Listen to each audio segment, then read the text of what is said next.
everybody, it's Ron and Maria here, back with another edition of Ask Ron. Our first question is from Mike from Wisconsin. Hi, Mike. Mike says, my understanding is that an operating entity is for properties you intend to resell. However, if you buy a house with owner financing and sell on a lease purchase to a tenant buyer, and the plan is to have it cashed out in a few years, would that house still go into the keeper entity since you're not flipping it quickly as you would with an ugly house? The answer is yes. That's what the keeper entity is for. Lease option tenant buyer is a synonym for keeper entity. Got it? All right, and our next question is from Marianne from California. I bet her last name is Nunez, isn't it? It is. Okay. I have heard you say to sellers that have agreed to do terms to take down any ads online because you don't want to compete with them. Do you also say that when you option the house to find a cash buyer, or are there times you tell sellers they are totally free to sell the house on their own? I never tell a seller they're totally free to sell a house on their own, Marianne, after I get a contract, because they're not. If I'm going to get a contract, they're done, which is also the reason why I want them to take it off the internet.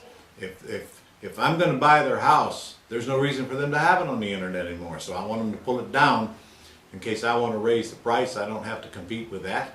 No, I don't ever let a seller sell a house after I get a contract.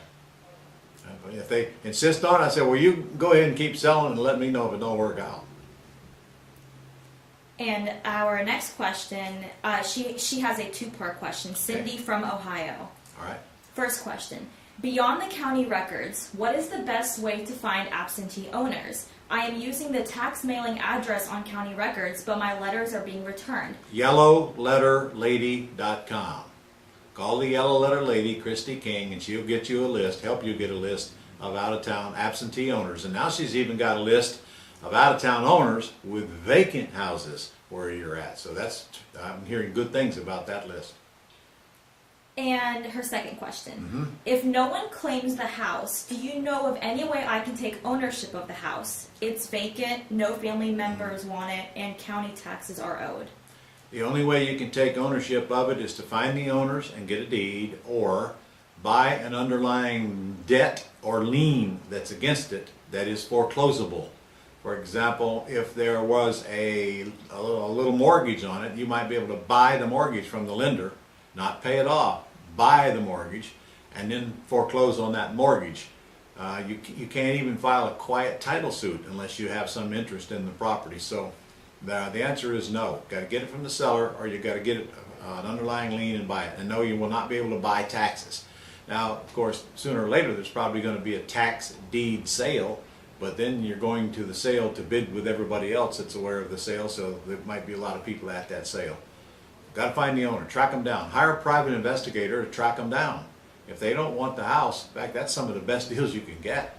Because if they don't want the house, they'll probably sell it to you for nothing, or sometimes even give it to you for all the liens are on it. In fact, I just bought one recently for $1,000. Boarded up house, terrible condition, but I bought it for $1,000 plus about $11,000–12,000 worth of liens and nuisance and abatement liens and taxes that were on it. You're going to find that very common when nobody cares about the house anymore. All right, and that's all we have for this week. That's it. Okay. All right, guys. Our time is running out on you if you're going to join us in February. By the way, the hotel we only got 300 rooms. And if you are not registered yet, you better get registered so we can get you the confirmation information, because this thing is going to be full. And we got some really cool stuff planned. I just spent an hour and a half in a meeting talking about the cool stuff we're going to do at this event. So go to RES 2018 and get registered right now, while it's still $197 plus $100 per guest, because it's going to go up here shortly. See you next week.